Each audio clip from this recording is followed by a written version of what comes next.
Pana sulle colline di Bergamo Alta, sono le nuove fortificazioni erette da Venezia per difendere questa città fondamentale, perché è collocata sul confine con la Lombardia, cioè con il Ducato di Milano, che è sotto l'influenza spagnola.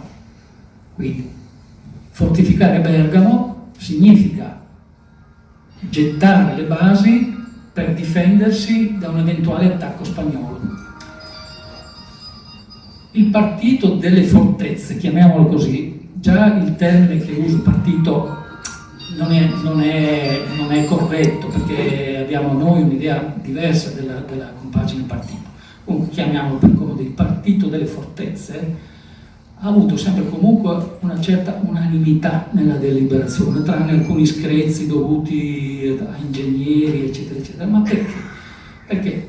ufficialmente Venezia costruisce le fortezze per difendersi, ma il partito della guerra, che in questo momento è minoritario, sapeva benissimo che in caso di ribaltamento di una politica da difensiva a aggressiva, quella stessa fortezza sarebbe servita anche al caso contrario, cioè sarebbe servita come avamposto imprendibile per sferrare degli attacchi. Cose mai dette, non ci sono nelle carte di cui vi parlavo dell'Archivio di Stato, però è evidente perché la fortezza, come ogni arma, ha una duplice valenza, difensiva e offensiva. E le mura, i bastioni che voi vedete, queste forme nuovissime, inventate a Venezia,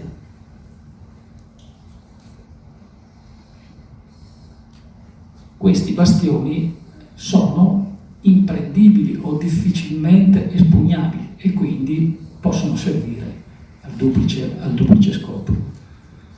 Un'altra fortezza che viene costruita sempre lungo il confine lombardo, quindi in previsione di eventuali attacchi spagnoli, è il castello di Brescia.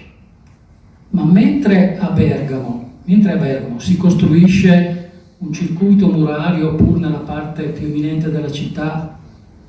di grande estensione, di grande impegno finanziario, a Brescia si preferisce intervenire in una zona ristretta della città. Voi vedete in questo disegno la grandezza di Brescia, le sue mura quattrocentesche e tutto l'impianto urbano, mentre la Repubblica decide di intervenire solamente sul castello. Anche qui c'è una ragione politica di questa scelta, perché avrebbero potuto benissimo rinnovare le mura, ma siccome Brescia dava dei problemi di ordine pubblico, come vi ho raccontato nel 74 con la data di Jacopo Soranzo, saggiamente, potremmo dire anche strategicamente, Venezia decide di rafforzare le difese solamente del castello per mantenere la città, perché in caso di ribellione o di disordini nella città, che erano stati tastati da vicino pochi anni prima, va bene, ecco, era necessario che la guarnigione